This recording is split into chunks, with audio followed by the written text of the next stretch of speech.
South because I'm from the South. I sometimes do business in Birmingham, Alabama.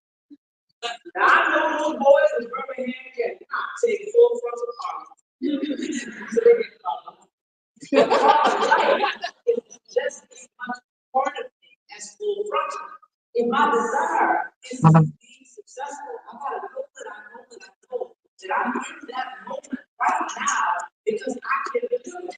Otherwise, I wouldn't be in the moment. So you should never doubt whether or not you would not have been put in that moment.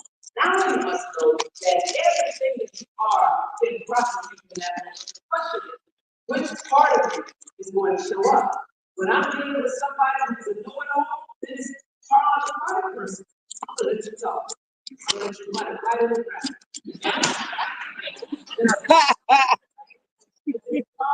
The person is really trying to figure out something and they have a sincere, authentic question. Now maybe Carla the teacher shows up. Carla the executor shows up. If I'm in a boardroom full of people who I know are already thinking different of me, and they're all talking among themselves, then Carla the mom shows up. I gotta do heroes now. Right? But you can decide in that moment. You have to be free enough to do that as opposed to trying to be somebody that you're not. And this plays right into being a powerful impact on you. It's one of the most important things you can do as a leader, because here's the deal. Your team is watching you. They are watching you to figure out whether or not they can be their authentic self. And you want them to show up authentically. Because here's the deal. Anytime any of us is in an environment where we can be who we really are, we always outperform. We always outperform. And that's now going to prove to your status in that leadership seat. But you must also model for them how they show up authentically and walk them through how they can choose and empower themselves in the moment to bring the very best of who they are into that situation. And this is interesting for me because I kept looking at all the boys that I'm playing with, and I would see them in one context and they were like this, and I see them in another context and they were like that. And all of that cold switching, as we call it in our community, is very exhausting. It's very exhausting. And you don't have to do it because clients will attach themselves to you when you show up authentically around who you really are. I remember I got feedback one day that, her presentations are rote. They don't land with the client. And, she has no presence. She has no presence. Right? And I realized what was going on. At first, I thought that was unfair feedback. That's not fair, because I'm doing exactly what I'm supposed to do. Up until then, every time I went to a presentation, I was writing down exactly what the person said on page 4, page 5, or page 7. And I was copying this guy, Alan. Let's just call him Alan. He was known as the best banker that we had. So everything Alan said on page 5, I got everything he said on page 7. But look at the feedback. What she's saying to the client is rote. It doesn't really land because I was trying to be like Alan. He was the best banker. If we didn't get the business, I didn't want to try to say that I didn't put forth the right competitive arguments. I said exactly what Alan said. But I could never out Alan. See. Right? So I had to figure out a way to make it work with me. So when I got that feedback, I said, wait a minute, that's not fair. I might as well just be Carla. Right? I have nothing to lose. They don't know black people that's the lose, baby.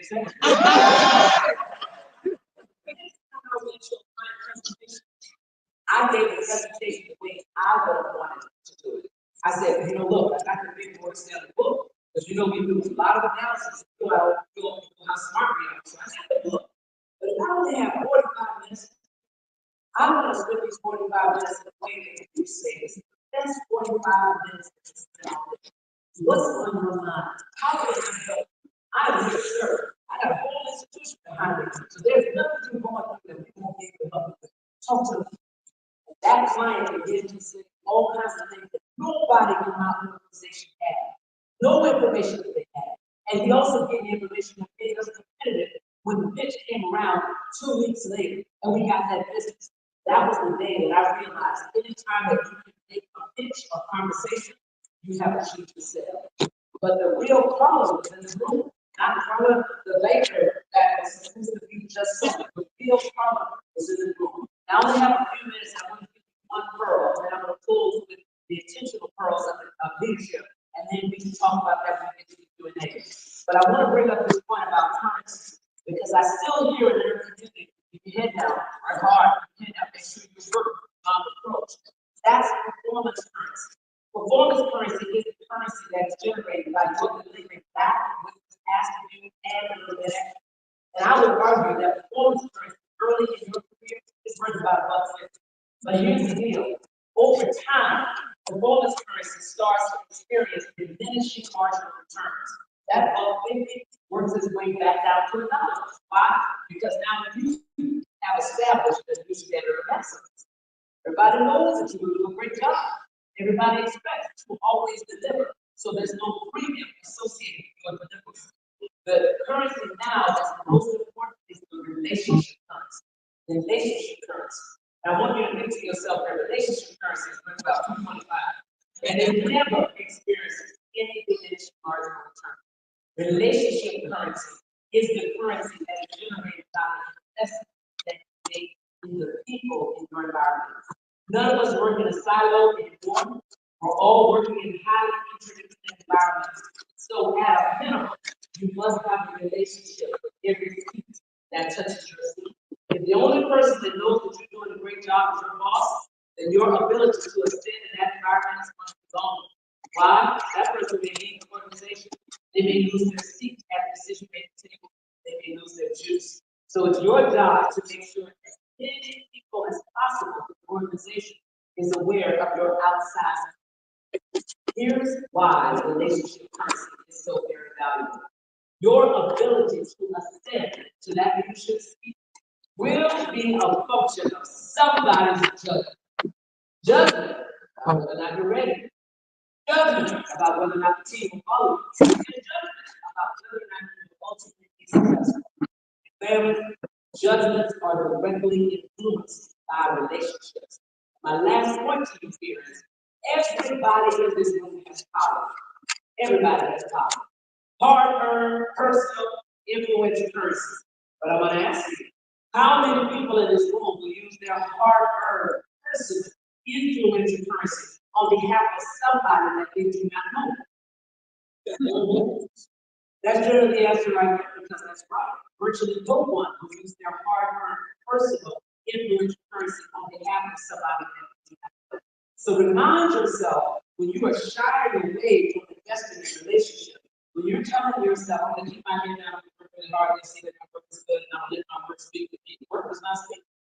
You have to put your work in context. And the only way you put it in context is through the relationship that you have. When you're convincing yourself that you're an introvert, remind yourself that your inability to ascend will rarely, if ever, be a function of whether or not somebody likes you, but it absolutely will be a function of whether or not somebody likes you.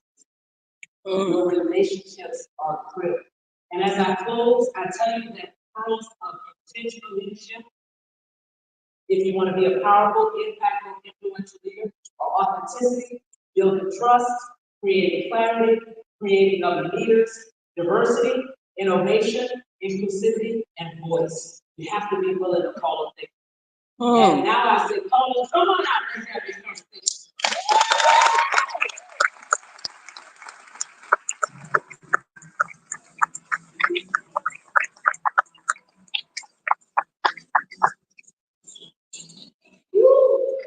Maybe I was listening backstage, you got excited about this conversation, authenticity. I love it. So share with us about what it's like to be in this environment. Let's talk about the difference. Yes, what is it? Yes. Authentic leadership, in my mind, is about showing up who you really are authentically as a base case. But now, as you're leading, you should be thinking to yourself, who's the kind of person that I would like to be? The mistake that we fall into, is that we're watching all these different models of leadership in our organization, many of which we do not agree with. But somehow we have convinced ourselves to have to do that in order to be successful as a leader. And you do not. You do not. If somebody is already saying, you're not going to lead, they're expecting that you're going to make money. And you have to know that you can make money. But you cannot do it alone. You're going to need a team of people that are going to help you to prosecute that. And so you should be saying to yourself, do I want people excited to come and work with me every day? Do I want people to feel like, man, I can do that and learn a lot from you? Do I want people to feel like they got their income, they got a boss, their income, which many of us never had. But I would challenge you to think about bringing people really onto the table, but showing them to that person that people want to work with. You cannot lead if other people will follow. And here's the deal. I want anybody to get this knowledge. I want the extra. So we're saying that it's about absolutely. Absolutely. You know, I heard a quote actually just this morning that says leadership is not about having problems, it's about creating. Yes. And that's really what it's all about. So listen, when you get to that leadership seat and you haven't already done it, you should be thinking, who's going to take my seat? It is my responsibility to give the organization a choice. Not just one person, it's not just Paula, it's not just Catherine, it's not just Michelle, but you want to think to yourself, I want to take an expertise. I want to create people, I want to have people pass through my group, and they can bring to go anywhere in the organization and kill it, right? Because it proves back to you, oh, she's trained by Paula, oh, well, this one Paula, right? And it does not take away from your value. In fact, it makes you more valuable. Because think about it. You are now able to look over your organization and say, he's mine. She's mine. You want to think about yourself as a teammate, because that power then comes back to you. Teammate. Yes, come on, man. So, as an organization, so when I think about Blacks being authentic to their leadership, talk to me about what yes, the biggest challenge is the one I referenced earlier, Paul, and that is thinking that we have to be like those leaders that led us, and thinking that that's the only thing that the organization embrace. Because you'd be surprised at the opportunity that you have to teach other leaders that are around you. You know, I refuse to be one of those people that led this field, that had people fearing me, worrying about what I was going to do. I refuse to be one of those people that would dress down in front of other people. All the things that were done to me as my leaders, as I was doing things, I didn't like it. It didn't make me feel good. So why would I do that to somebody else? I refuse to do that. I showed up as a kind of leader that I wanted to be. It was funny how people started to, take a little bit of this and put it in their chest, take a little bit of that. There was one leader who was awful. God was just awful. Bad dude. Bad dude. They wanted to say bad dude. And every time I was in his presence, he tried to play the case. Oh, I didn't use that word. Did you say that? All trying to figure out how to get it. But I continue to be authentic to follow the leader that I want to be. Well, I saw him, I'm at a conference, he's in front of 3,000 people. And he's going through all of this stuff. Sounds really good, right? And we're going, and then he ended the talk with, expect to win.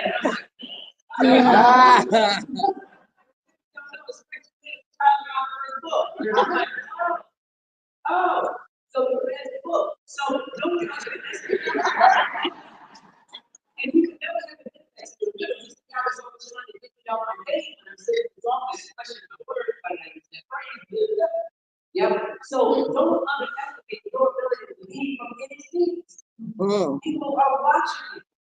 People are watching you, and you can lead with your behavior. When other people see that everybody wants to work with you, when other people see that you're folks are crushing, when other people see that even when they're not doing well, they still want to work with you. First of all, they're paying attention. So I'm excited about how these questions are coming up. I want to make sure that we tap into what it is that you need in this particular moment to help you lead to yourself. So we have a question from G Games. Yeah. So leaders are often rely on caregivers to try to motivate people, like carry the good performance, whereas the stakes for the consequence. But what are two ways that leaders can motivate and drive that team for excellence without leading? Yeah, so that's great, Jenny. Thank you so much for the question. So here's one thing we can use, and that is the public attaboy or attaboy, right? You don't always have to say you're going to get this amount of money or you're going to get that, but if you create a culture within your team that every time somebody does something really great, you say, "Oh, that was a great job. We got to get Paula her props here because she did blah blah blah blah blah." And I know all of you can do some of that. So nice job, Paula. And the second thing you can do is elevate some of those folks that are really looking forward to exemplary performance. Not only should you give them the attaboys and attaboys within your team, but now you should make your business to write a memo to whoever your boss is, and say, "Listen, I just want to highlight this person that I don't think that you had a chance to see, but they did A, B, and C. Outstanding player. We are lucky to have her." Right? Because that's going to be impressive to your boss and boss's boss. Whoever you send that memo to, that you as a leader now highlighting your roles. And oh, by the way, Paul's going to feel great about that. So that's just two other tools you can put in your tool chest beside the parents. That's amazing. That also talks about that currency. That's good. So Crystal Harley, question: what do you believe about the balance between acting authentically, stretching yourself outside? And the two are not mutually exclusive. You can act authentically and move beyond. Just because you are now going into new territory, something that you haven't done before, that doesn't mean you're authentic. Right? You're just trying something new. And here's the deal: we all should be thinking to ourselves, what am I going to add through into my tool chest? And during the pandemic, Paula, I challenged myself that every quarter.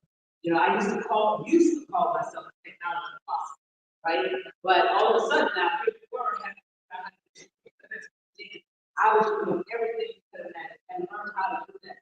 Then I started thinking about how can I leverage that. Then I started thinking probably on the other side of it. You don't have to spend much time. You ought to be thinking about what is one thing you can add to your leadership tool chest every quarter. None of us are at the point where we're at excellence longer than a minute. You get something new, oh, that was excellent. Okay, next, we're hitting up. Right? How can I enhance? How can I get better? And that's what it's all about. Stretching outside doesn't mean that being authentic. So if you are stretching, is it okay if it's normal to feel? Sure, feel like maybe I'm not doing this right. It's a human feeling to have that sort of that feeling of certainty. But you know, Paula, one of my favorite sayings, that fear has no place in your success.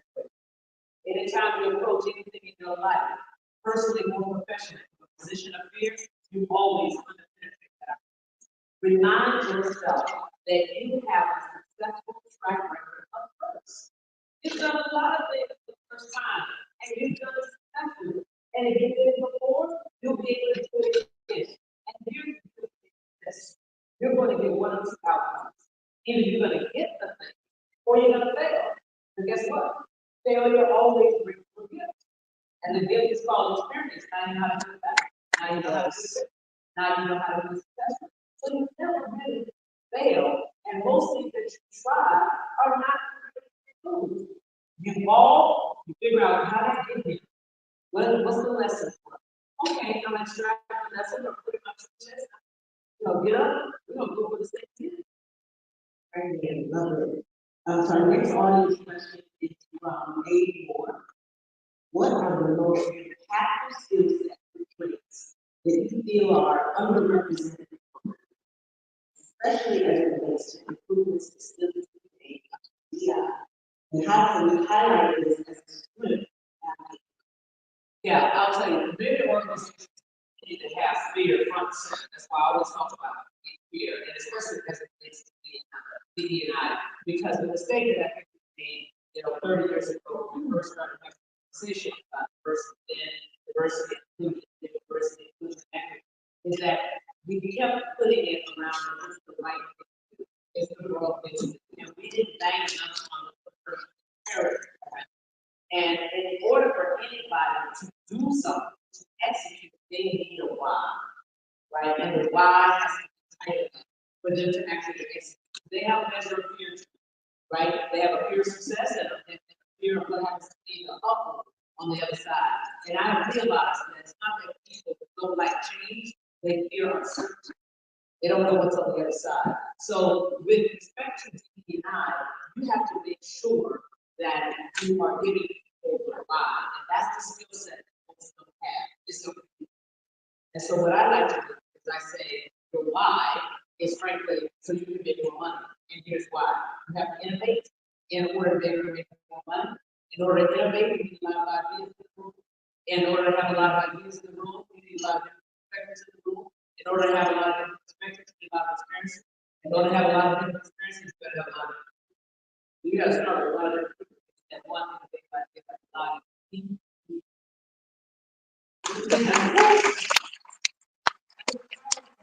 Last night we had a conversation with the town hall. I got reminded of something that I see you saying.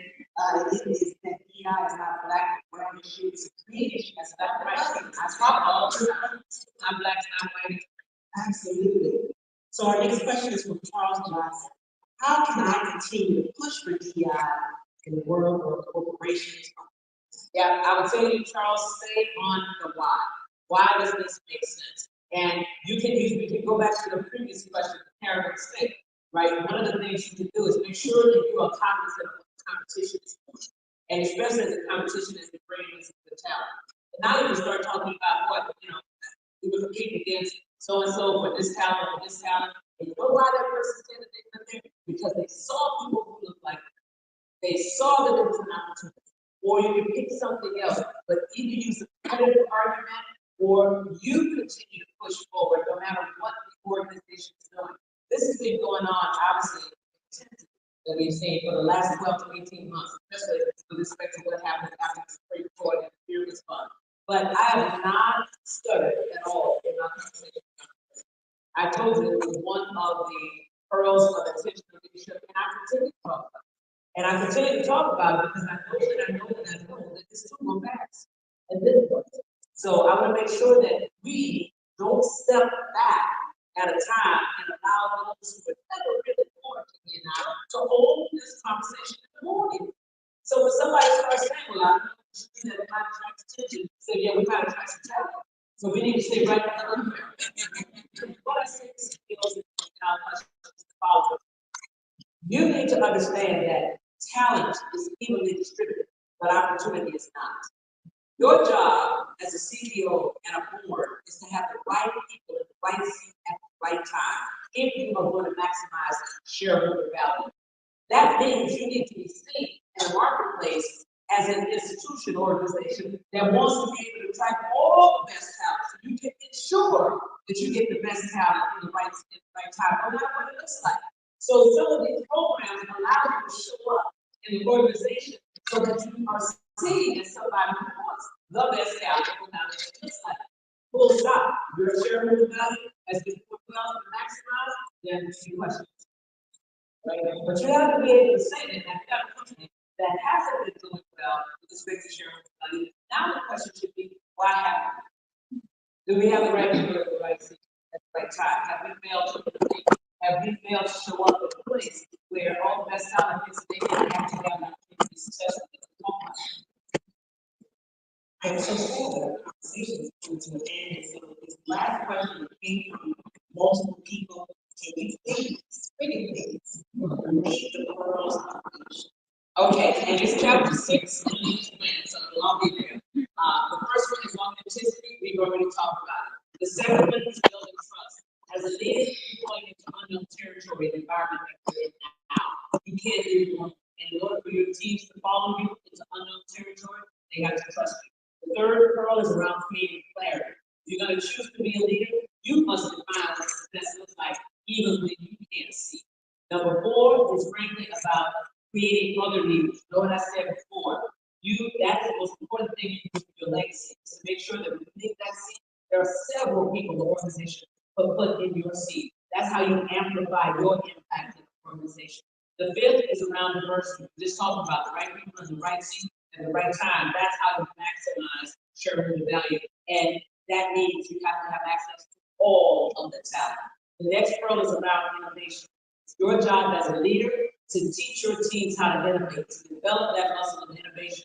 How do you do that? You got to teach them how to fail. Because if people are definitely afraid to fail, they won't reach far enough to truly innovate. And oh, by the way, how do you teach them how to fail? You celebrate the failures. Somebody takes a risk. The seventh pearl is about how do you show up as an inclusive leader. The way that you create this culture, especially among your teams, to show that you are inclusive, solicit other people's voices. The game is to put everybody's fingerprints on that blueprint. And the last one is voice. You have to be willing to call a thing a thing, no matter how bad the thing might be. And remember, whenever you start to submerge your voice, that's when you become irrelevant. And nobody who wants to sit in the leadership seat should ever give in to the threat of being irrelevant. Ooh.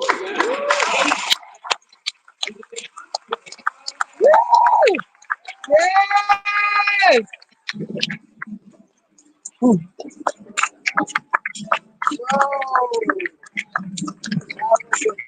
Incredible.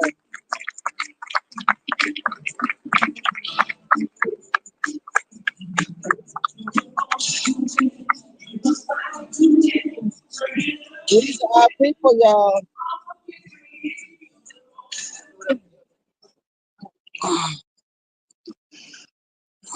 That wraps up our discussion. Was that Woo! wonderful? Yes. I would like to thank Carla for her insights and her candor. This conversation is just one example of truth-telling, clarifying moments that we hope to bring you at this time, that we expect to bring you at this time. Take a look at the screen to see a few highlights of what is to come later today.